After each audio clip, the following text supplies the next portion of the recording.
filma eu aqui, ó. Eu pedi que Deus mandasse chuva, ele mandou, Senhor. E ele vai mandar pra apagar aquele fogo lá, ó.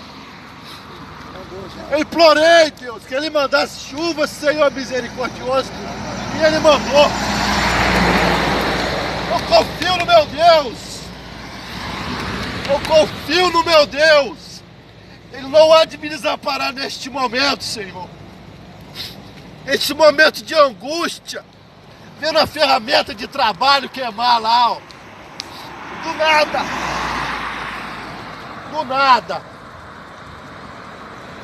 Eu não posso destravar porque tá tudo travado. Tá tudo travado lá, ó. Quinta roda. Baú. Não pode fazer nada. Só peço, meu Deus, que ele mande água, Senhor. Que ele mande água que pague esse fogo, Pai.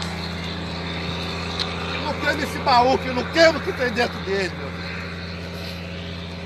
Deus. O fogo tá apagando. O fogo tá apagando, Deus ouviu tua prece. Não tem que pra nós, não. Hã? É mais não, o fogo apagou, rapaz. Já. Glória a Deus. Graças a Deus. O vento tá cheio e tal, os técnicos.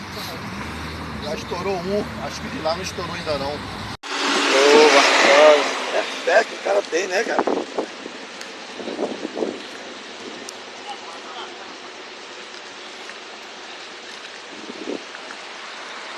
O homem pediu chuva, ó. Graças a Deus, Deus mandou a chuva. Apagar o fogo do carro.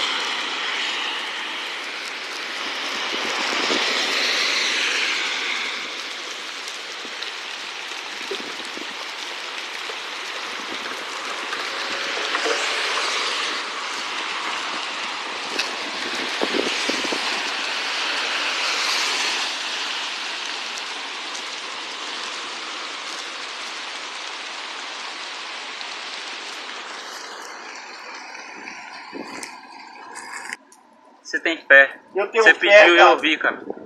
Eu ouvi tu pedindo. A Deus minha mandou. fé prevalece.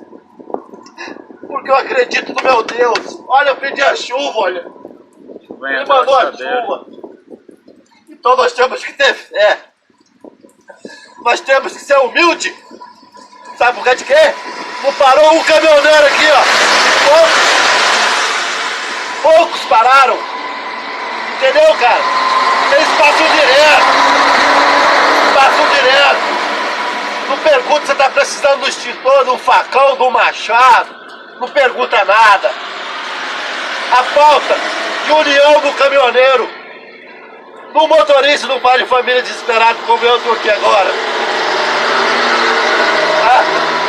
Queimar minha ferramenta de trabalho que eu tiro o sustento da minha família.